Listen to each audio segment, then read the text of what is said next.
Hello, angels. Welcome to episode 6 of season 2. Woohoo! I'm actually going to attempt to stick to one topic today. Now, I know that I'm probably going to go on 100 tangents as I usually do, but I really want to keep it focused on the difference between fear and intuition. So in this episode, I really want to leave you guys really clear with a way to distinguish what thoughts or feelings or emotions are based on fear or are based on intuition, and whether or not you should be listening to these and letting it guide you, or whether or not you need to be processing through the fear response. So I'm really excited for this one, and I know that this is something that we all really, really need, and it's a great reminder for me too. So with that being said, let's dive in. Okay, if you're like me, you have found yourself in the position of having a thought or feeling or emotion come up, and you're like, all right, how can I tell if this is my intuition? How can I tell if this is my higher self guiding me towards my highest timeline, towards the path that I want to go down, or whether or not this is just a fear response? This one was so personal to me. Back in 2021, I was absolutely driven by fear. I kept myself safe, I kept myself comfortable, and didn't take any leaps outside of myself because I wanted to stay safe and I wanted to stay comfortable. And not to say I didn't take any leaps, but I really, really let fear cripple me. And what that looks like is not being confident in who you truly are, hiding different parts of yourself. It means only posting certain things on social media so that people have this certain perception of you and not being real. And I'm not saying that everybody does need to do that, but for me, as you know, my work is in being vulnerable and is in sharing my stories in the hopes that there are lessons and teachings that other people can learn from too. So for me, I was just absolutely crippled by fear of showing up, fear of being who I am.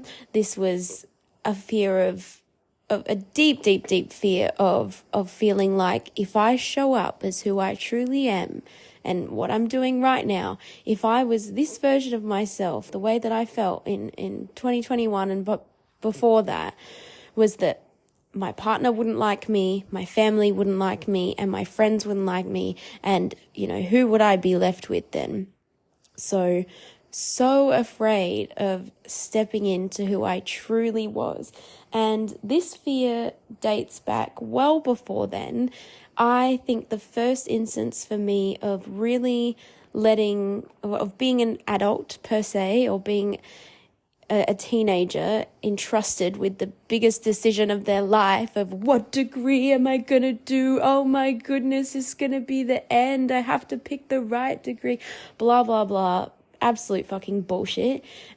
Every time I try not to swear on these, because when I upload the podcast, I have to click clean or explicit, and I just want some clean ones, but we're not getting there. So anyway, and sidebar, I brought this up to a friend, and he had said, well, because I had said, I want younger kids to be able to listen, or I want teenagers to be able to listen. And they're like, the stuff that they see on Instagram and TikTok and the rest of the internet, like music videos, are 10 times worse than the passion that is coming from your swearing. So shout out to Charles. He's amazing.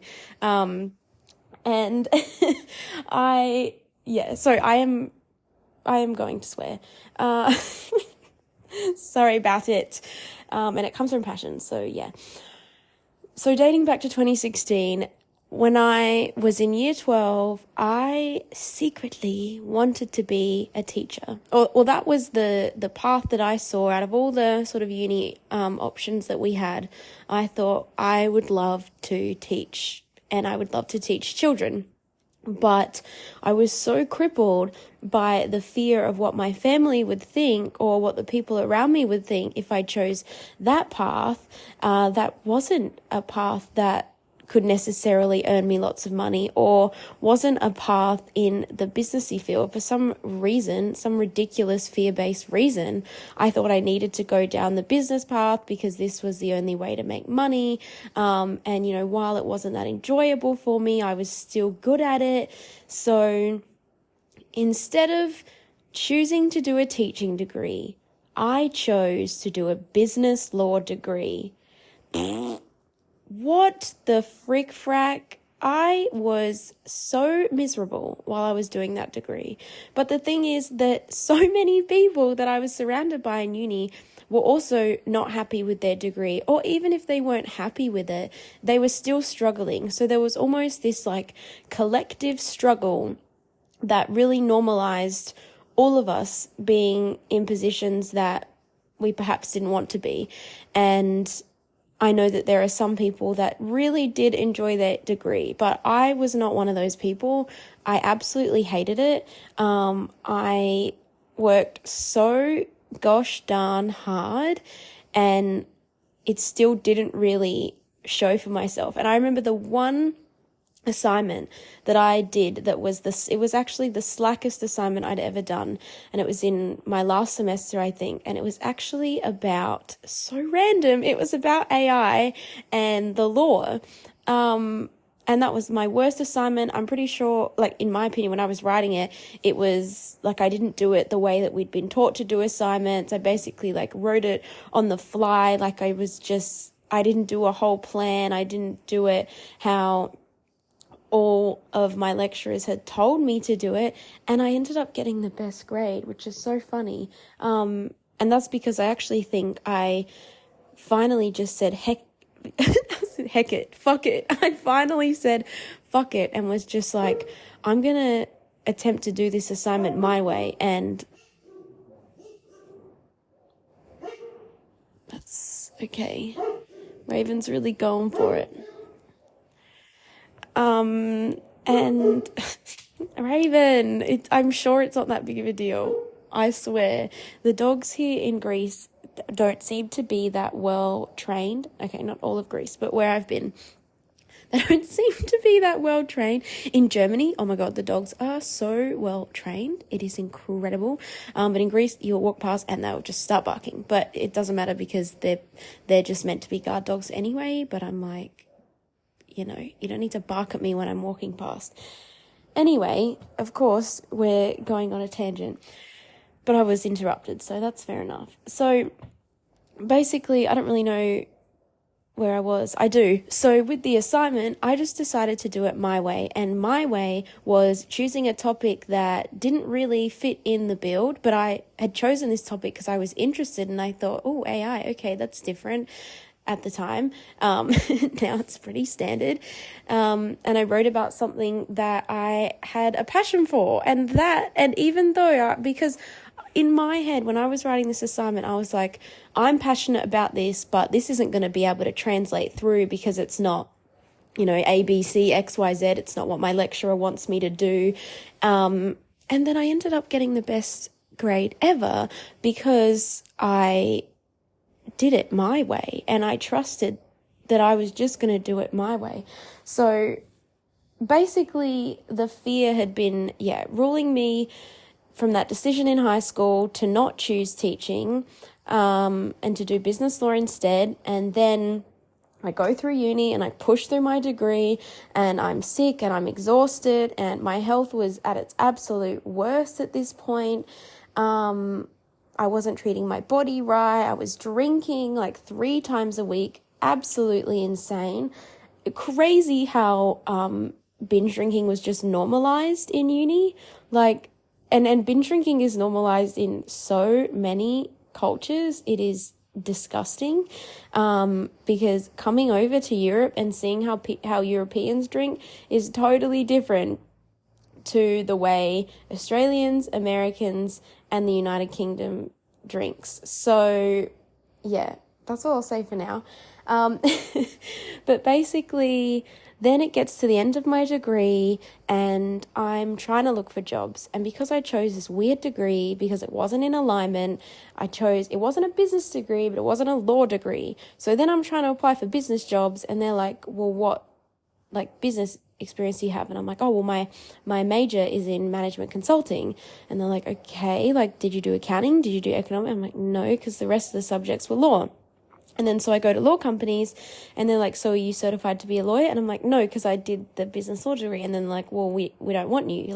Do you want to become certified? I'm like, well, maybe, but are there any other options? And they're like, no. So I was stuck in this position of just I didn't follow my intuition from day one, and I just had been dragging the shit all the way through now till the end of uni. So miserable. Ended up getting a job at a bar and a chicken wing restaurant. Could not be further from my alignment. But anyway, shout out to anyone who was at Lord of the Wings then. What the heck? So I come home smelling like chicken wings every day, not happy. Then I get an opportunity to work in the corporate field. It's not necessarily what I want, but it pays really well. So I go down that path. And then eventually I get a job in management consulting. And so this started in 2020. So it was literally the week that COVID kicked off was when I started this job that I'd scored myself. I was so proud of myself. It was the first job that I had applied without them knowing who I am and actually getting it based on my resume and based on my interviews, because everything else had sort of been a connection, or they knew me first, or those sorts of things. So was really proud of myself. Gets there, first week, it's COVID, now you've got to work from home. So I was finally thinking that I was stepping in the right direction. Then the whole world gets smacked with this. Okay, that's fine. I'll work from home. I love work from home anyway because I hate my job and I just want to be able to do my washing and sleep in as much as I can before my draining day. Then I work in this job and because of COVID, I can't get on a client gig because obviously there's not a lot of money floating around anymore. Lots of projects have been paused. So I can't be on a client piece of work. So then I start working internally in the organization, working with the managers and really building great connections within the organization. And I start to sort of go down the, I don't even know what the word is, but I guess the change consulting, management consulting, where you are focusing on the people and making the people cope with change. And I don't even know, it's that long ago, seriously, but it was very, very people focused. So it was probably the most people-y kind of job that I could do. And this is the kicker, is that I was good at it and they loved me. And I could bring a smile to everyone and I could make incredible PowerPoint graphics and they loved it. And they were like, wow, you've really got this career in change management. That was the word I was looking for. You could really go for this. And this whole time I'm like, well, yeah, I know I could, but I don't enjoy this. This is just the best option in the company right now. And having all these people say that I was so good at it made me kind of feel like, okay, does that mean I should stay? Because it didn't feel right in my soul. And then I stay and it's COVID, so there's plenty of other things going on. I develop really cystic acne kind of out of nowhere. And it gets to a point where I'm like, I don't know what needs to change in my life, but I know that my soul doesn't want to be doing this work, and I guess I've got to go from there. So I start really going down this journey of what lights me up. I start this when I buy my journal in the start of 2021, and really, really start going deep. I start listening to podcasts. I start going, okay, what are my options? What can I do here? And then I'm still sort of on this path. Eventually in 2022, or end of 2021, I start to really feel into the occupational therapy role. And I'm like, okay, this looks awesome. It really helped my sister on her autism journey and gave her so much confidence. And I just thought, if I can do what the OT that my sister worked with, what she did for her, if I could do that to one kid, I'll be stoked and I'll be fulfilled. And so, all right, I choose this path. Things are looking good. I'm feeling good. Then I go into uni. I do the prerequisite subjects. They're hard, but, I'm doing prerequisite psychology subjects, so I'm really enjoying that. And then it gets to the next semester, and now I start to do really heavy biology and chemistry. And I'm like, what the heck is going on? Like this stuff and anatomy, and it was so high level. And because I was trying to jump, skip, hop ahead, I chose to do these second year subjects, even though I shouldn't have jumped to those subjects first, but I did because I wanted to get it over and done with. I just wanted to be an OT. All I wanted to do was just be at the end of it and be able to work with children and help them. And I'm still miserable, and I'm studying. Like, I'm meant to have made these changes in my life. I'm like, okay, I'm on the path now, But here's the thing. It still wasn't what my soul wanted. It was still a fear-based decision. Hear me out. The reason why I settled with occupational therapy was because I went, okay, well, this is a job that's more soul aligned. I get to help children, kind of on the same path as, with the teaching thing. But people still respect me because I still have this job that, looks good on paper, and, OT is based on heavy science and all these sorts of things. And, I'm going to be having a master's degree, so that's going to look really good. I was still acting out of fear, and it wasn't who I truly am because, spoiler alert, here I am now, 5:55 on the clock, big change. So this is who I truly am. This expression, this is what I want to be doing. And I knew it. And I knew it back in 2022, but it was still too scary to admit. And then ultimately I was getting sicker and sicker. My pain was just getting worse. My chronic pain was like never before. Screaming, crying, like I just could not see a way out. And life just felt like, was I ever going to figure it out? I just felt like I was good at this consulting thing, and now I feel like I've thrown it away. And not that I even want to go back, but now I want to do this OT thing, and the road feels so long. And then I thought, okay, what can I do? So then I don't even know how I got this opportunity, but I started looking out for any families that I could help and sort of do babysitting, but know that I was on the OT journey. So I ended up finding someone, ended up working with this boy. He was so sweet. We would get to play, it was sort of like babysitting, but the mum had even been an OT, so she could sort of direct me and show me what kind of activities to do with him to build up his confidence and his language. And as he wasn't very verbal, we were trying to build up his confidence so that he could speak and communicate his needs. So this was good, and I was able to actively help, but still it wasn't what my soul was calling me to do. And here's the thing, is that you don't need to know exactly what it is, but you'll know the feeling. You'll know the things that light you up. And so for me, it was when a friend would come to me and a friend would be like, Bella, I need your advice. I would love to hear what you think about this situation. This is when I was lit the fuck up. This is when I could talk for hours and hours and hours. And here we are, podcast, solicited advice, because if you're clicking on it, it's solicited, right? So that was when I was lit up. So there are clues along the way, but ultimately fear had just completely ruled my life. And I remember trying to tap into my intuition And I remember thinking, okay, let's get really, really clear on what's fear and what's intuition.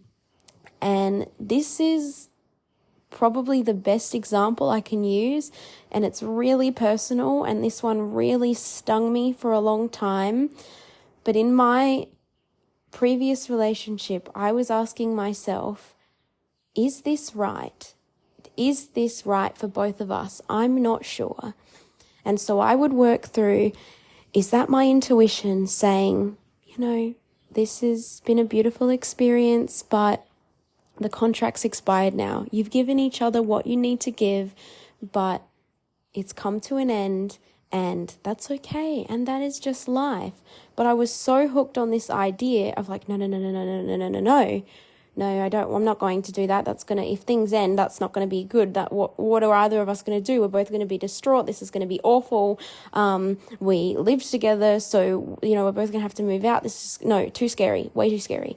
And I think you can already tell the difference between those two voices. Which one was intuition and which one was fear? So in that example, intuition is very calm, it's very quiet, and it just has this soft, loving, and knowing presence that ultimately everything is going to be okay. It might not be an awesome message, that the contract's expired, right? But even in the delivery, that is so much more beautiful and articulated with so much more knowing that it was going to be okay.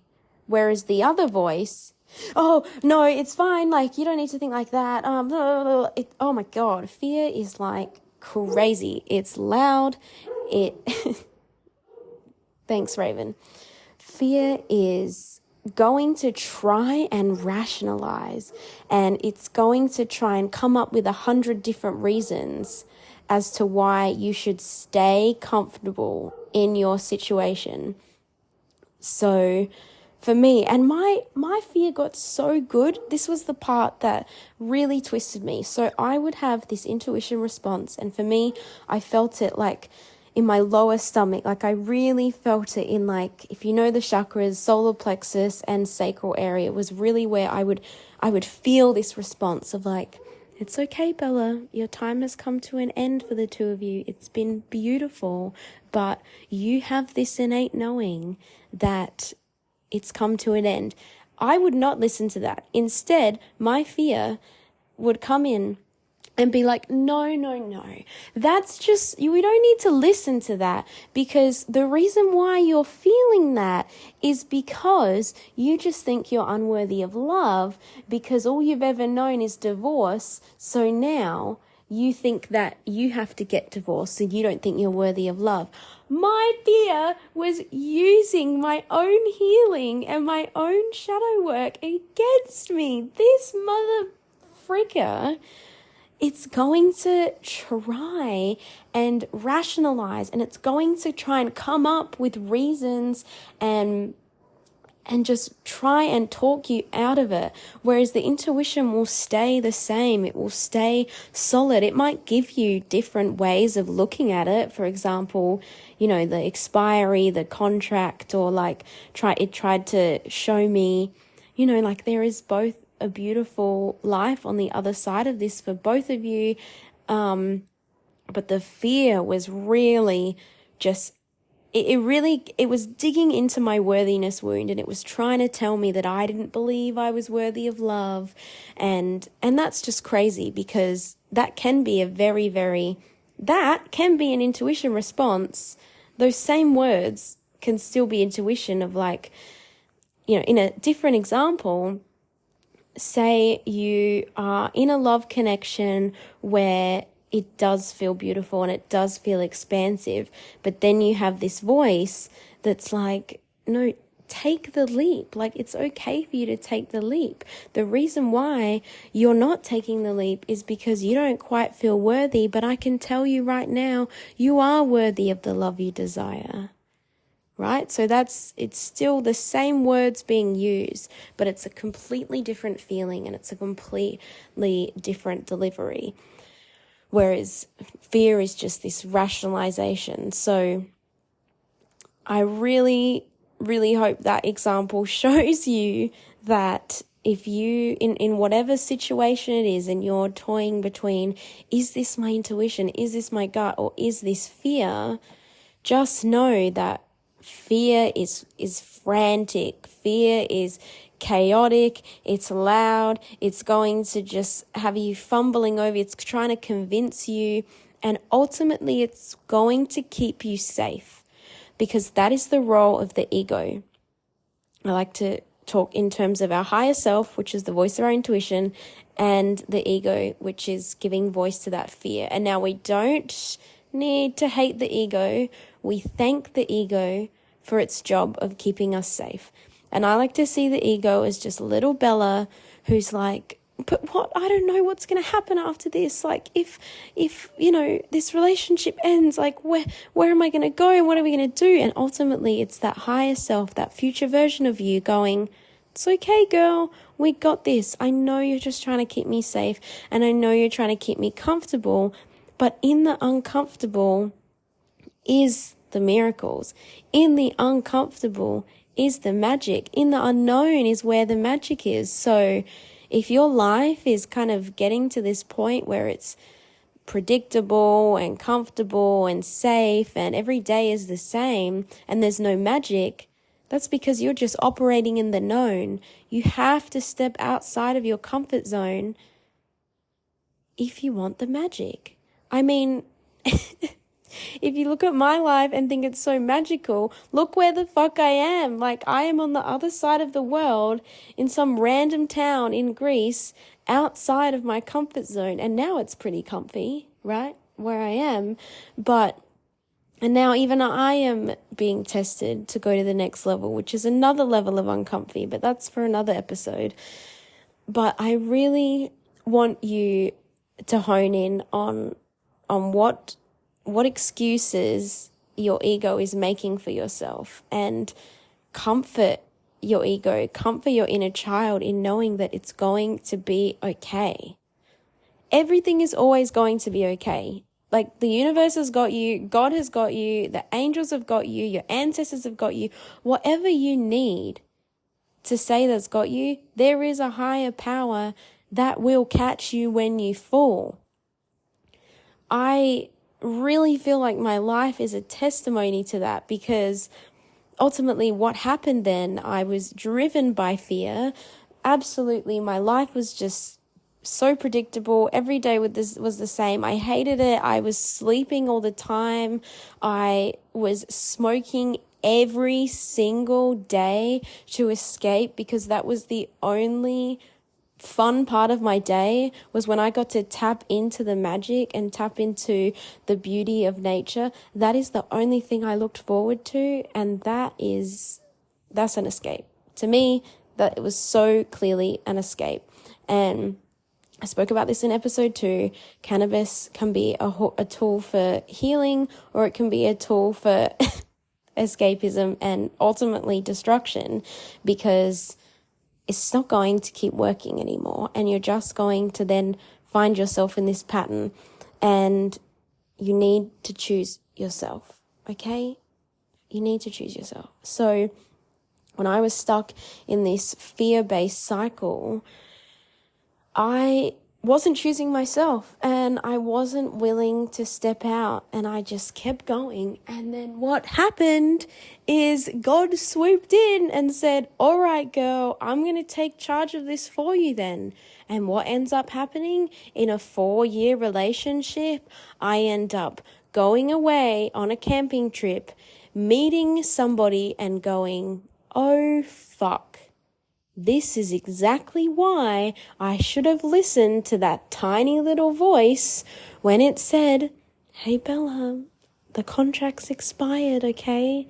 It's time to start choosing yourself and knowing that everything's going to be okay, and leaving a relationship isn't the worst thing in the world, okay?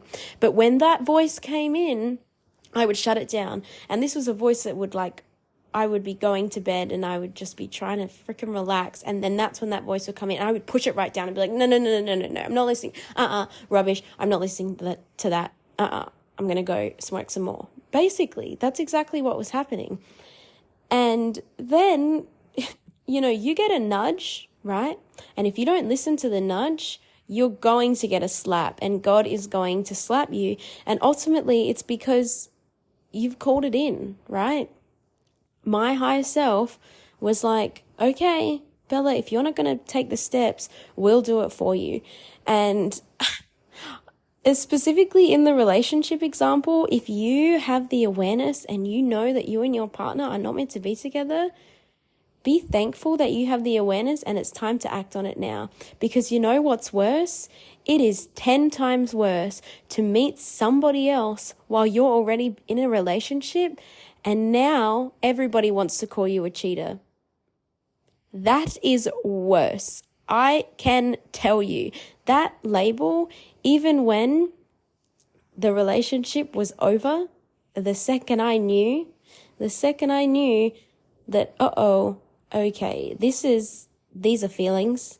These are feelings that are not going to go away. So now I need to go home and I need to end what I should have ended when I had that tiny little nudge. Okay, so you can choose yourself in the now and listen to your intuition and act upon it now, or you're going to get slapped in the face. Basically, I'm just warning you. This is what happens. And ultimately we call in the slap in the face, right? On a subconscious level, we're calling it in. And I'm so grateful that happened, because otherwise it wouldn't have happened. Otherwise, this cycle would have just gone on for years and years and years and years.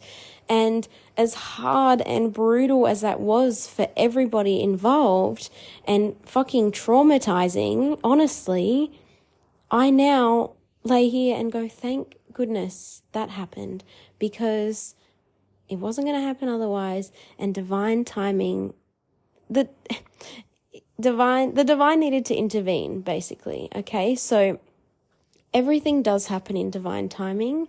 Trust in that. But ultimately, if you trust in your intuition, then what comes after is just bliss. Okay? So I really, really want you to sit with whatever is troubling you, whatever decision it is. Should I do this? Yes, no. If you are having this fear and this fret response come up and it feels like, oh no, okay, maybe I'll just stay safe and maybe I'll just stay comfortable, because that's your ego. That's fear, okay? And one of the things this is probably my fail-proof intuition test, is I ask myself, does this feel expansive to me? Yes or no? Ultimately, if nobody was to get hurt and money didn't matter, nobody else mattered, it was in an alternate universe where there was no consequences based on this decision, would I do it? Yes or no?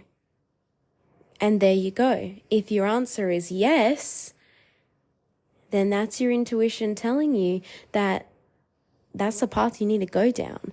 Like, whatever you desire is destined for you.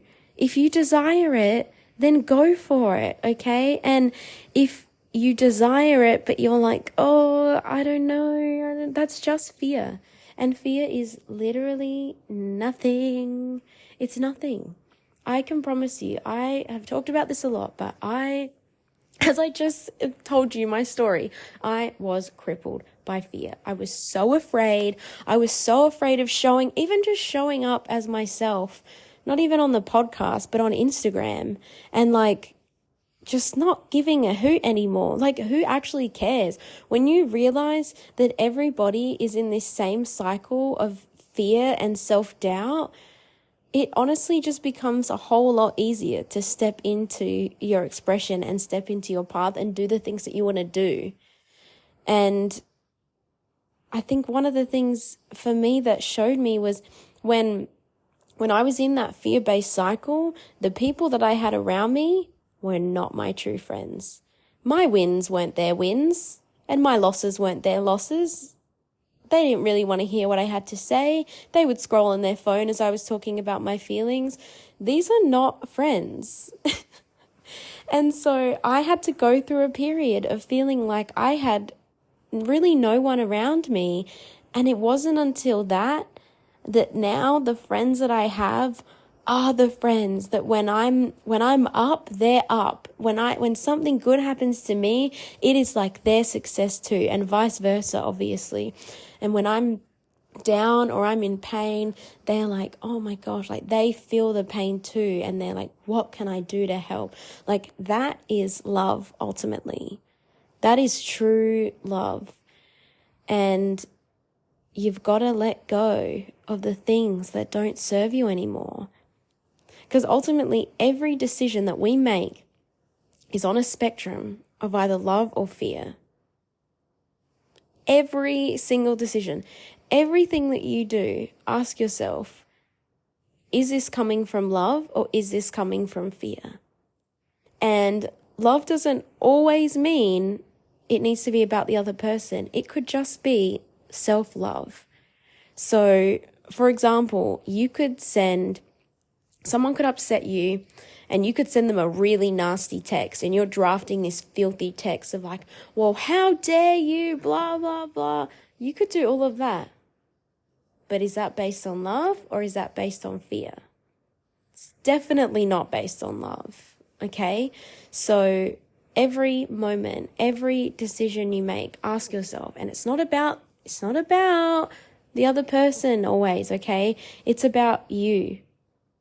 It's about how can I love myself more in this moment? Because is sending a nasty text loving yourself? No, for many reasons. One of the reasons being you're now just projecting more sadness, more hate, instead of transmuting it and dealing with it yourself. And second of all, the subconscious brain, your brain takes everything personally. So if you're going to go and cuss someone out and call them an asshole and call them this, that, the other, guess who's taking that personally? You. So what a waste. Like, why would you say that to yourself?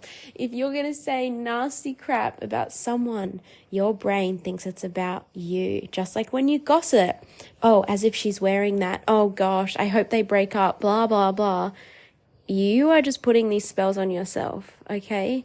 So back to what I was saying is every decision, do what you can to have that come from love. And if you can't say something or you can't act out of love, then take yourself away from the situation, be in stillness, and come back when you are ready, okay? You take all the freaking time you need to heal.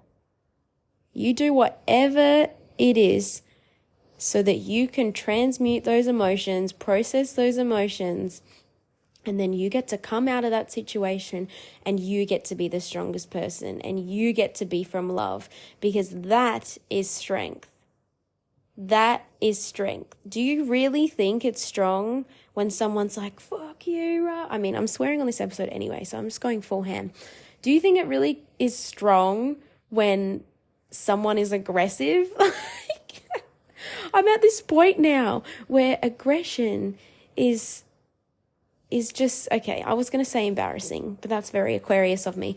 But it is sad, ultimately. If somebody is resorting to anger, somebody is resorting to aggression or jealousy, it is just sad. It is just like, okay, you just need to go and heal. And whether you need to heal with one-on-one support, you can do that. But I know that so many of you can heal on your own. And all of this being said, all of it, if you aren't sure if it's fear, intuition, or you're not sure if it's a response coming from love or fear, do you know what you need to do? You need to go. If you've been listening, I think you'll get this answer right. What do you think you should do if you're not sure how you feel? If you're feeling indecisive, if you don't know what way to go, what do you think you should do? Is the answer A, doom scroll? Is the answer B, go vent to somebody? Or is the answer C, go drink heaps or smoke heaps or whatever your vice is, eat heaps of sugar, whatever? Or is it D, sit in stillness? Obviously, I was going to leave it to be D. That's going to be the last one. But if you got that right, I'm so freaking proud of you. Like if you said meditation or stillness or just like pausing or going to the beach or sitting or, whatever it was, if stillness was incorporated into your answer, A+++, and you want to take it to the next level, you want to get even better grades in the Belief Academy, then go and do it. After this episode, I challenge you to go and sit in stillness, even if you want to pause it right now if you're feeling called, or otherwise wait till the end and just sit. Don't have music on, don't do anything, sit and shut your eyes. And this is in the moments where you can ask yourself, what do I need to know about this situation? Okay, remember the better questions we ask, the better answers we'll get. So, or if you're not really sure, even just writing it down, journaling first. What clarity do I need on this situation? What do I need to know about this situation? What is the next step that I can take to lead me closer to my intuition? Okay, so ask yourself some really, really good questions so that you can get really, really good answers. And ultimately, just sit with it because you have all the answers within. You have them all within you. Have you ever gone to ask somebody like, oh, which one? And they say something and you're like, oh, I'm going to go with the other one. You always knew that, okay? So, and that's fine if you want to use someone to bounce off, but make sure you let them know that that's what you're using them for. Like, hey, I'm going to ask you which one you prefer. I ultimately know, but I just want to be sure. And then there you go. So you don't need to even do that. You have the answers, okay? You can run that same exercise in your head. Do I want the blue water bottle or the green one? Okay, Bella, choose the green one. Oh, no, I don't want the green one. Then now you know you want the blue one. So you've got this, the stillness is unmatched, okay? And I know that sometimes it can feel scary, but you're not your thoughts, all right? Let them pass by through a cloud. If the complete stillness is too much for you, then I would invite you to do a guided meditation, or put on some frequency music in the background. You can Google singing bowls, or different hertz. 528 hertz is the frequency of a love. So if you want to put that one on, I would recommend that too. But I think I did a pretty good job at sticking to a topic, you guys. So round of applause for me, round of applause for you. Thank you so much for listening. I'm really freaking proud of you, and your homework is me inviting you to have some stillness, okay? Even if you want to just go, I personally think the best stillness is to go out in nature and just sit and bring a journal with you so that when you do get a hit, write it down. You don't have to sit for a certain period of time and wait until that time is up. You really just, for me, I just sit until I get the answer and I write something down, and then I sit again, and then I sit until I get the answer, until it's clear to me. So I know that you have this same power within you guys. I know you do, because we're all one. What is possible for one is possible for another, okay? So I love you so much. I too am going to sit in stillness after this episode, but I'm going to post it right away.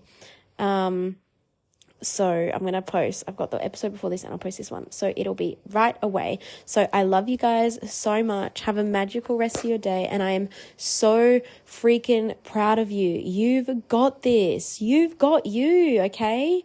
Fall and trust that you will be caught, okay?